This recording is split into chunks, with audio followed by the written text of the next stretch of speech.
Hello and welcome to another episode of the Boss It podcast.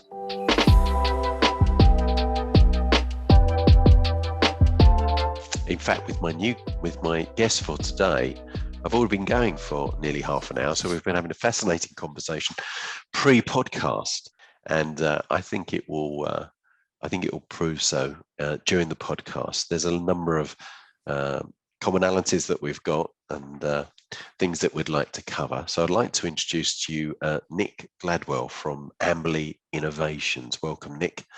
Thanks for joining. Morning. No problem, Mark. It's Gradwell, actually, not Gladwell. Oh, sorry. That was my own writing. I told you I was using this new note-taking. Which would have made my dad Malcolm Gladwell, the famous author. Yes, so, yeah, that might have worked. Yeah, absolutely. He is actually Malcolm Gradwell, not Malcolm Gladwell. But anyway, to change that. You've had a number of years in the technology sector. We were speaking earlier about you starting out as a developer and a coder. Mm-hmm. How much fun was that? It was great fun for me. Not so much fun for the people receiving the software I was developing. There's honesty for you. Well, so I started working with Nortel Networks in the day. It was B&R then, Bell Northern Research. So going back quite a way. So yeah, I started off as a developer. It was and I've always loved developing. You know, I was on the ZX81, believe it or not, coding little space invader games. Yes. But my code was never robust. I was never. I could make it. I loved the process of creating code and making things work, but I wasn't very good at making it work very well in a sort of industrial environment or in the real world, shall we say? Yes. So I think as many people do, especially early in their career, they will try different roles because often our expectations as to who, the role, the job that we want changes with experience. And it sounds as though you had that flexibility. You tried product marketing, product management. You said that you worked for ECI. Yes. You've been a CrossFit coach, so we've both got that in common about fitness.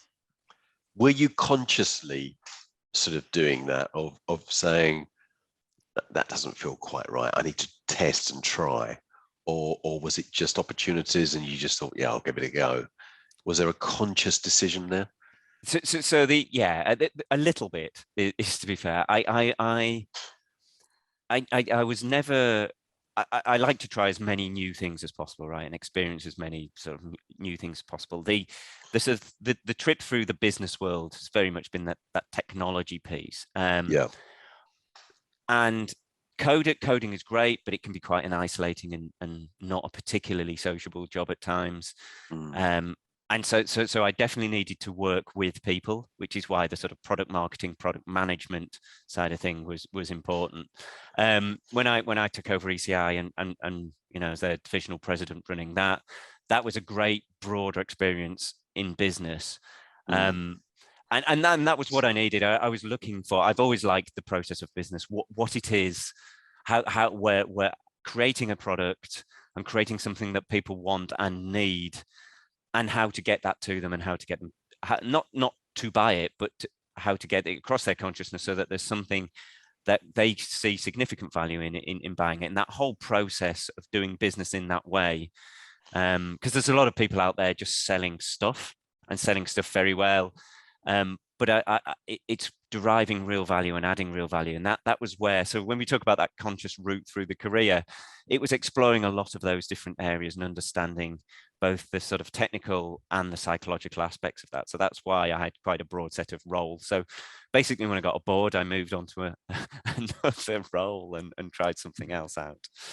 So, I mean, now you're focused in the area of sort of process automation, and AI or intelligent automation. How much of what you're able to do now and who you are now has been framed by that previous experience, having broad business experience and working in those different areas?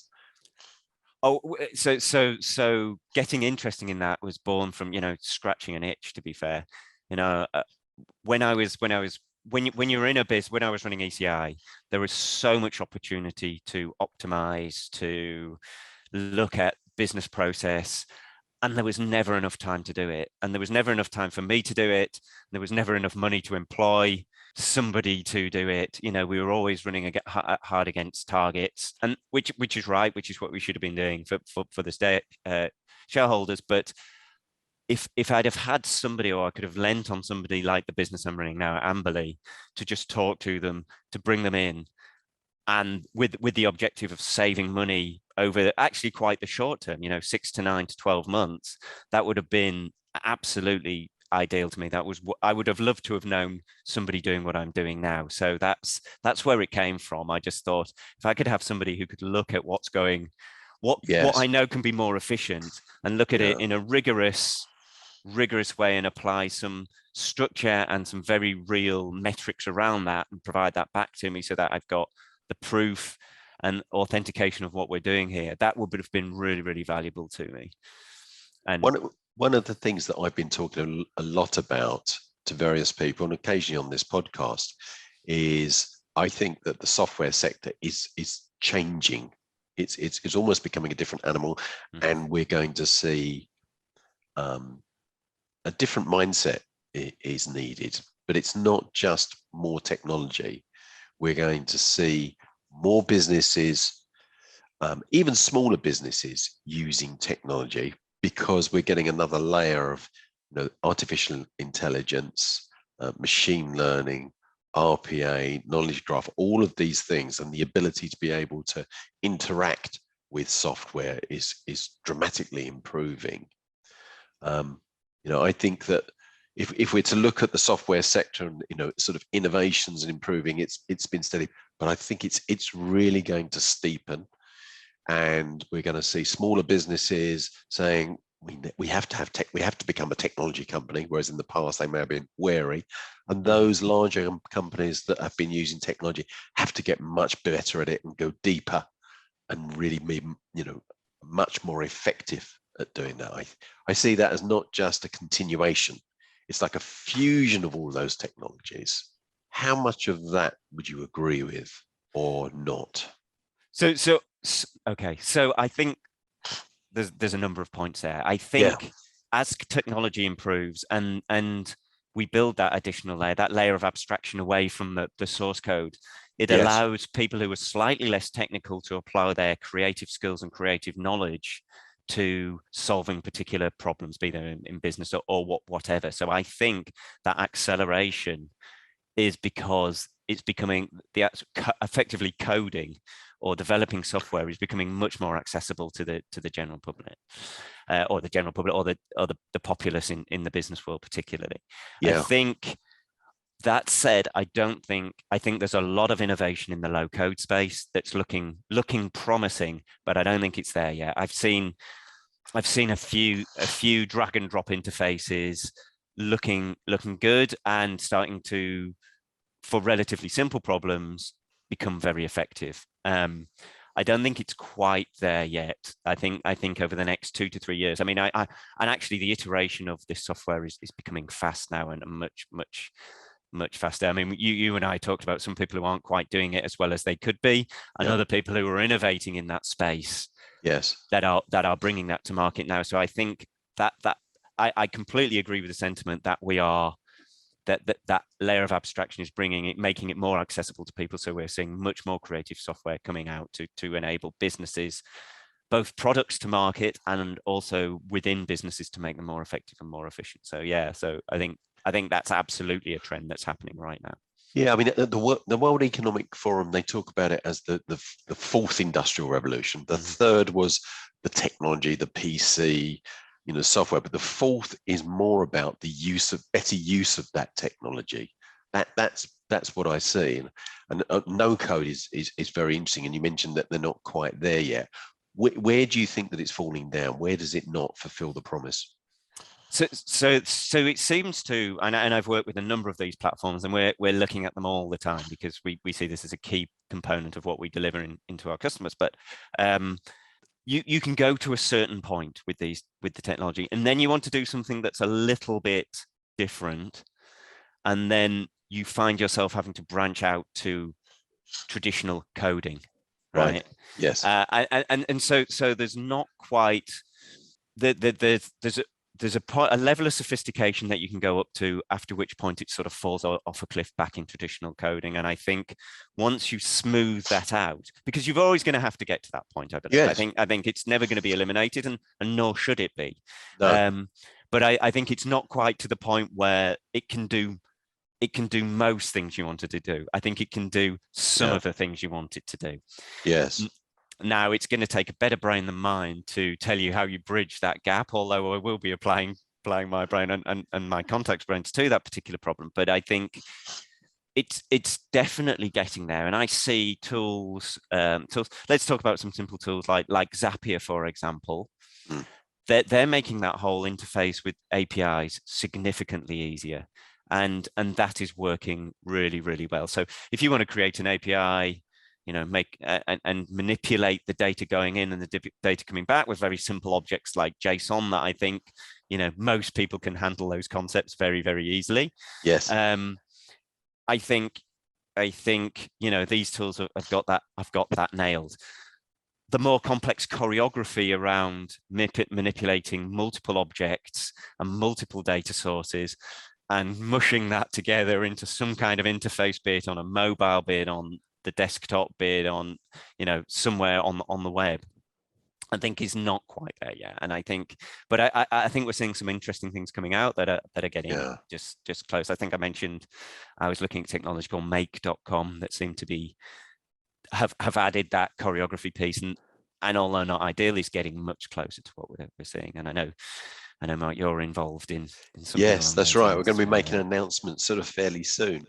But I'm really interested to sort of see your perspective. You're in that area and working, and I think I agree with you. I feel I've spoken to a number of people that are coding, that are doing the programming, and when you mention no code, low code, there is, I suppose, in a way, they've been alienated to a degree, because it's almost been presented that anyone can come in and just do drag and drop, and all of their skills are no longer needed.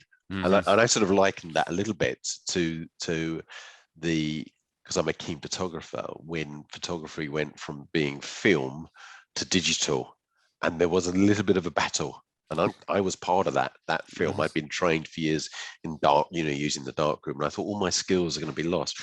The reality was, it wasn't. I just needed to make that transition.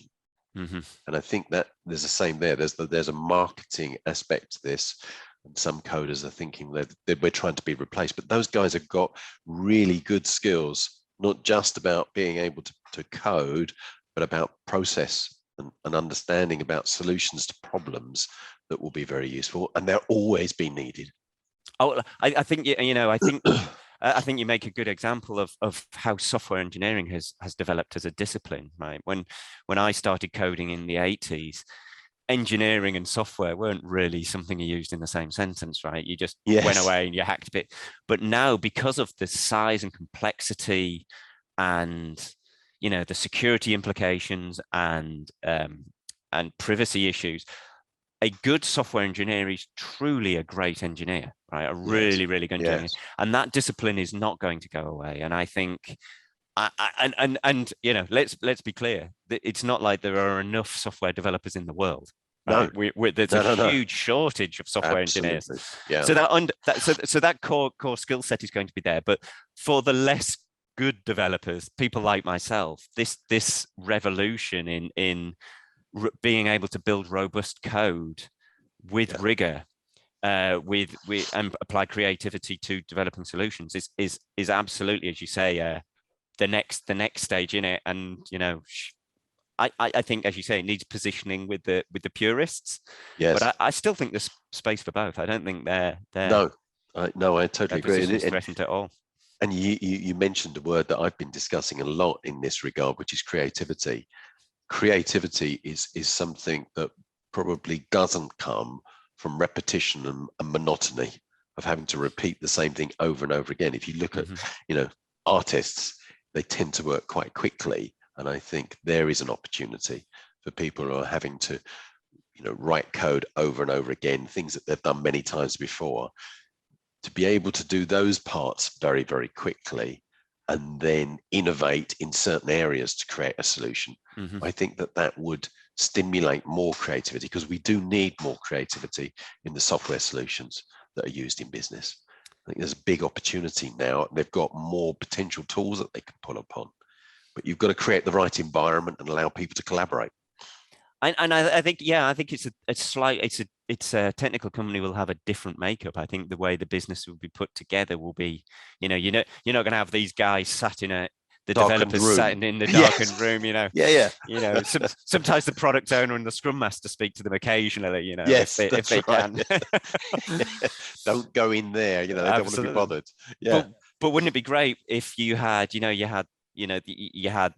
that the whole team, the whole creative team, and I'm thinking of a small business now, but just typically who went in, designed stuff, and half built it and came out with real prototypes that you could test. The whole MVP, come out with an MVP that you can take and test to market, and you've got marketing who have been involved in it, sales in it, finance.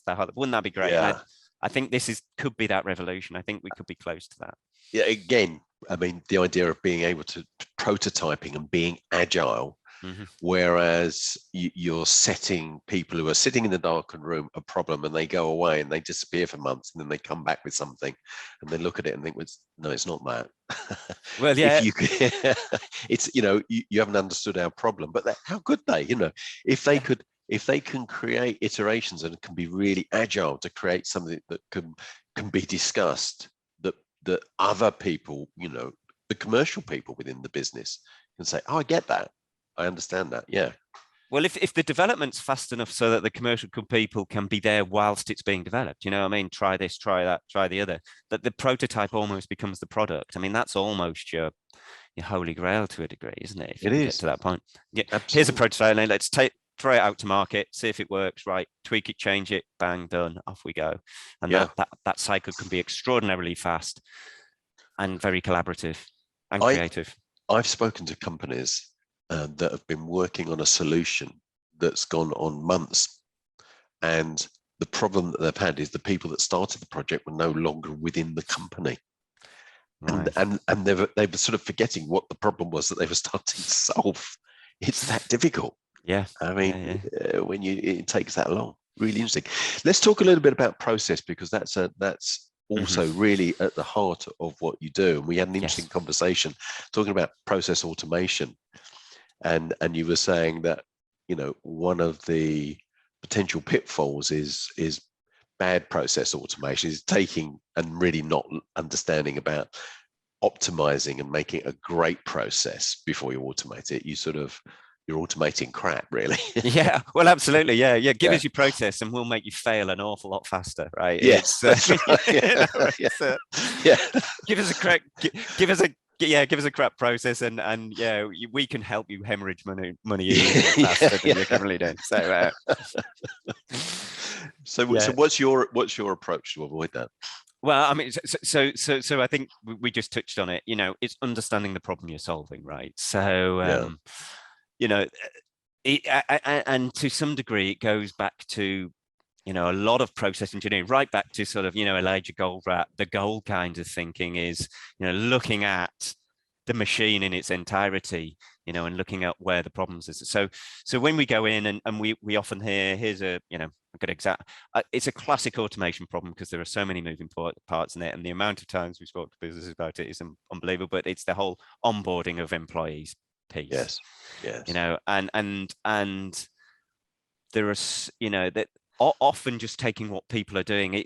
The onboarding of employees, I think, is probably the most ad hoc process that I see in most businesses, which involves just lots of emails being sent to lots and lots of different people. So, like we say, well, when this comes in, we can make sure this person gets emailed, that person gets emailed, but at the end of the day, you're still not tying together all the loose ends. So we have to, let's sit down.